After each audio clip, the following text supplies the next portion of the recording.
Welcome to All Right in Sin City, a podcast about writers and writing in the Windsor-Detroit region. Your podcasters today are Irene Moore Davis, author, educator, and local historian. Kim Conklin, Windsor-based writer and filmmaker.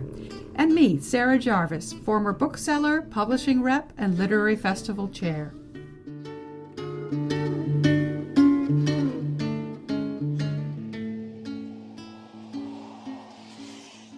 Our guest today is Sarah Tsiang. Sarah Tsiang is a poet, children's writer, and all-around generalist when it comes to writing. Her books for children run the gamut from board books, Toesy Toes, to YA Breathing Fire, with a whole bunch of picture books in between. Her poetry books, Sweet Devilry, winner of the Gerald Lampert, and Status Update, nominated for the Pat Lowther, are a mix of traditional forms, lyric, and invented forms. She is the creative director at Poetry in Voice, and her new book is Grappling, a poetry collection published by Palimpsest Press. Sarah will be appearing at Bookfest Windsor Festival du Livre on October 17th, and we are so pleased to have her with us on the podcast now. Welcome, Sarah Tsiang. Yay, thank you so much for having me. So when and how did you first fall in love with writing? Oh, that's such a good question. It was actually, I had always loved reading, and I'd always loved, writing as a little kid, but I had never considered it a possible vocation or something to be taken seriously until we had a party, and there was this lovely, clumsy woman named Sherry Benning, and she ended up breaking one of our wine glasses, and she came back the next day and said, "I'm so sorry I broke your wine glass. Here's my book in exchange." And it was it was called Thin Moon Psalm, and it was just this beautiful book of poetry. And it was the first time that I thought, she's young and she's clumsy and kind of goofy and funny, and that's not what I thought writers were like. So maybe I could try this too.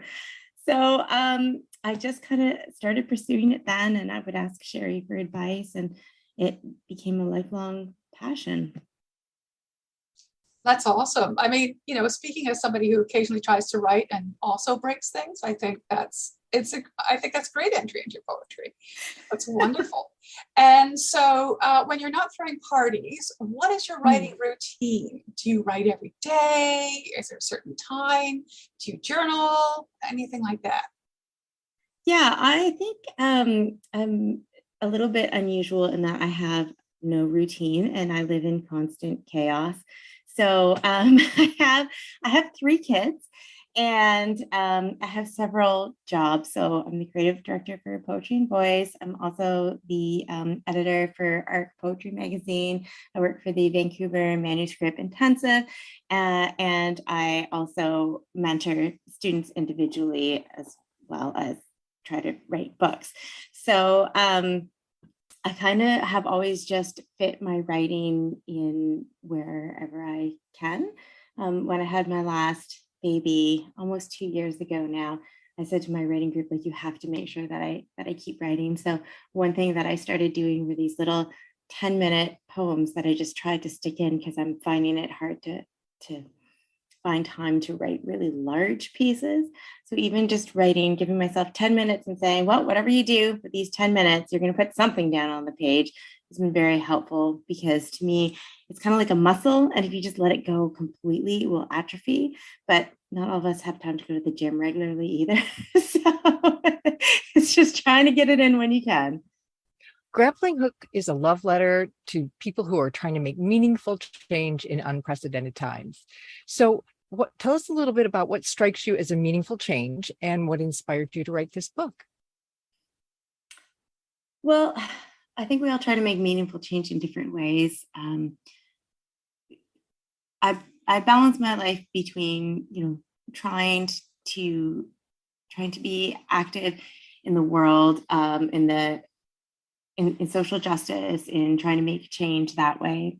And then, as I mentioned before, I'm also a mother. And so a lot of that has to do with trying to raise your children in a way that is empathetic, understanding, and active. And a lot of my writing comes from that, when we were going to have my third, we're thinking about climate change and about the world that is to come.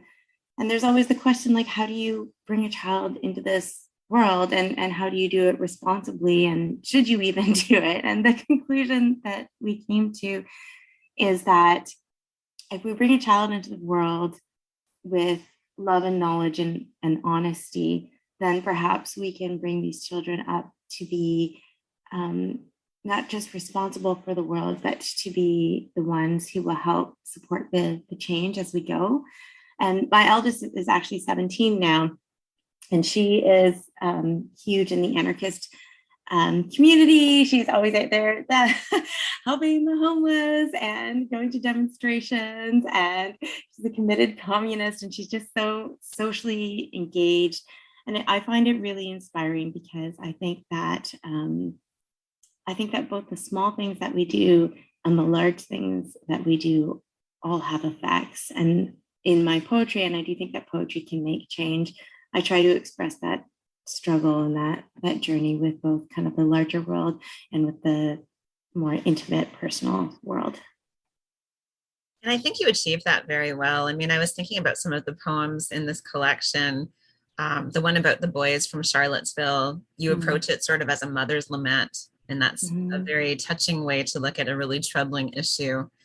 But, you know, even the one about the complaints by people who call 911 about Amber Alerts, there's some humor, and there's also just very difficult content that you're managing, often in a very intimate and focused way that speaks to the humanity of everyone, but you are addressing really tough issues.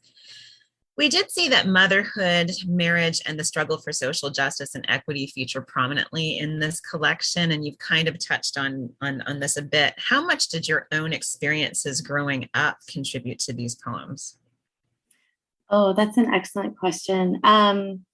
It's funny, because just after I finished publishing this book, that kind of came up because my daughter had to interview me for school, and it was an interesting process because she kind of wanted the trauma that sometimes comes with being, you know, I was one of the only racialized people in my neighborhood, in my community, and but I felt very resistant to that too, because you also don't want to be defined by those experiences, and I felt like, no, I'm so much more. I don't want to talk about this. You know, I got over it. So I think it's something that continually informs us, even in ways that we don't realize. And as I was writing about it, I was realizing kind of how much I've kind of suppressed over the years. I don't know. I think there's a lot of good and bad. I think that when you go through struggle in your life, whatever kind of struggle, and everybody goes through struggle, I think that it can really open you up to seeing the world in a more empathetic way. And you know, you mentioned the poem about Charlottesville, and one thing that I try to do, because when I hear about, for example, the Nazis in Charlottesville, it's very hard not to just immediately hate them and want to do violence to them. You know, that's my first reaction. And then I have to try to remind myself, okay, these are humans. Nobody is born evil. We are products of our society, and our society is sick in so many ways. And so how do we bridge that gap without forgiving them for the horrors of what they've done? Like, how do we still understand the humanity in people without letting them off the hook?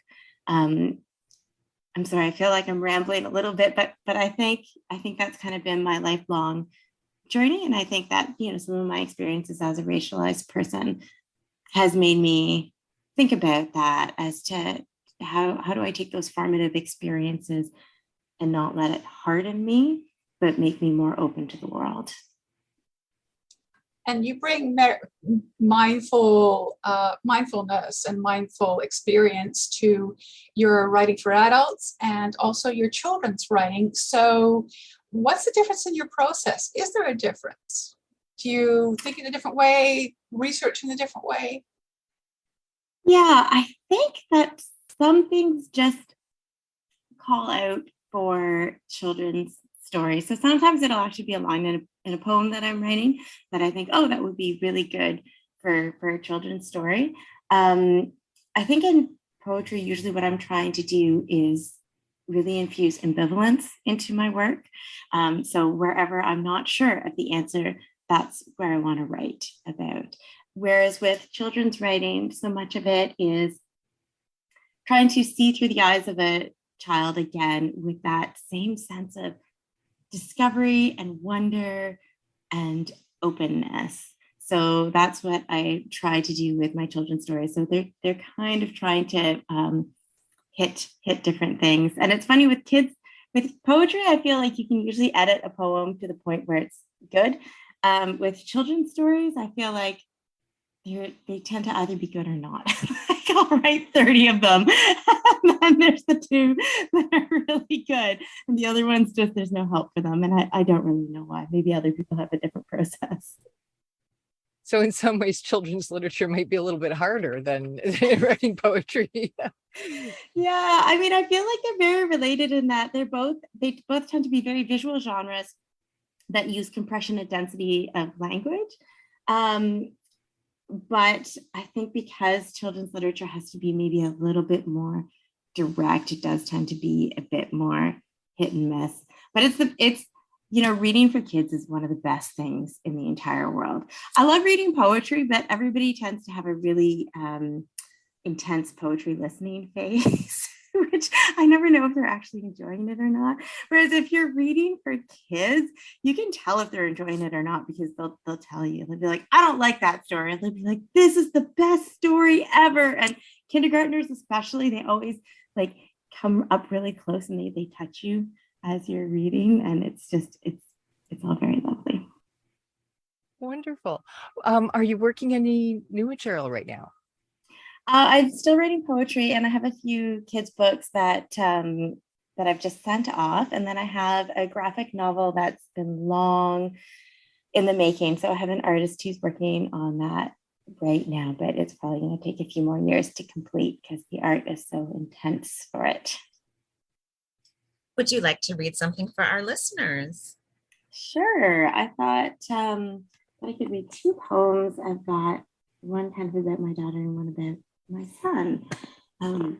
So this first one is called Rescue, and it's a glossa, which is a form that uses somebody else's lines. So the lines that I've used are from Ellen Bass, and these lines are, bring me your pain, love, spread it out like fine rugs, silk sashes, warm eggs, cinnamon and cloves and burlap sacks, show me.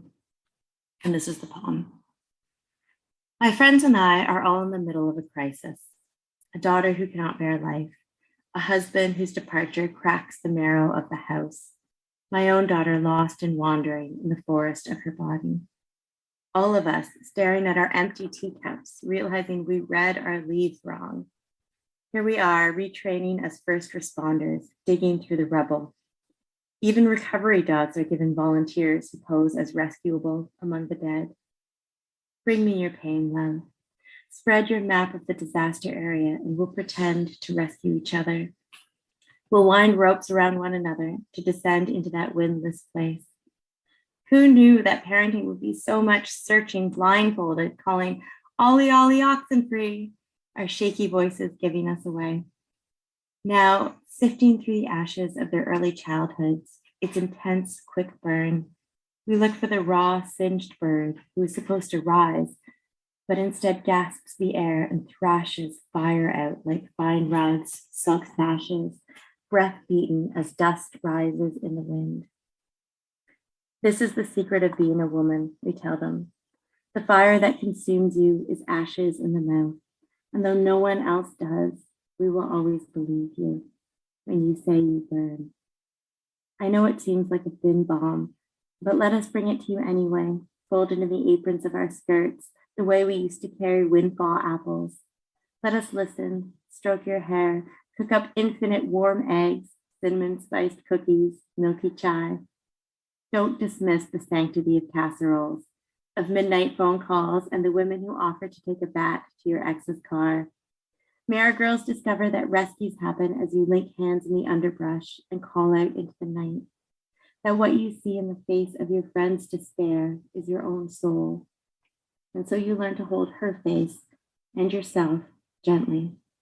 You unwrap each other and find beauty, like myrrh, fakes, tea, and cloves and burlap sacks. Show me. And then I'll read you the final poem in the collection, which I just realized is also a glossa. So this one is called In Order to Become Men. And the lines are from Richard Harrison. The lines are, with the same tight mouth, and the young man and my son and I, all born helpless in order to become men, the way birds are born naked. My son brandishes a sword at me, and we pretend to cut each other down, bloodless. He's already mastered the art of a stoic face as I lop off his arm. Now you say, I win, and if you want, you can say it in girl language, as if gender were geography, north and south, and we didn't all speak the same clean tongue of violence. My son, we are the same throughout, with the same tight mouth, the same clenched heart, a fist holding its only coin. My combatives class is filled with men, paratroopers, prison guards, and cops who have to secure their handguns before class. I'm the only poet, but I get the same high. Once, after I was knocked down, the young instructor slung his arm around my neck, ground his knuckle into my hair. We were sweat slick and laughing and bleeding, and it was enough that I had tried. And the young man and my son and I knew in our bones that violence is a kind of fire that can solder men together or temper in the body like a blade. What is it to raise a boy? I do want him to feel that power, to be knocked down and raised up again by his brothers, to limp away having spent every cell of his blood's rush. My son, the poetry of it is the moment on your back, the knowledge of us once again, all born helpless in order to become men, and it is a miracle to become at all. Did I ever tell you about your father? How when he was 19, walking me home, both of us drunk, he brought me to his house and took my hands while I cried about my father who was dying. He held my grief like it was sacred, and I saw then what kind of a man he would be. Tenderness shot through his bones like marrow, like flight in a hatchling awakened, the way birds are born naked. Thank you. That was lovely. Thank you for joining us, Sarah. So Sarah Tsiang is the author of the new poetry collection, Grappling Hook, published by Palimpsest Press. She will be one of the authors participating in Bookfest Windsor Festival du Livre, which will be held this October. Thank you for joining us, Sarah. Thank you so much. Thanks for joining us. Look for more episodes of All Right in Sin City wherever you listen to podcasts, or check out our website, allrightinsincity.com. For information and announcements of new podcasts, sign up to our email list or follow us on Facebook and Twitter.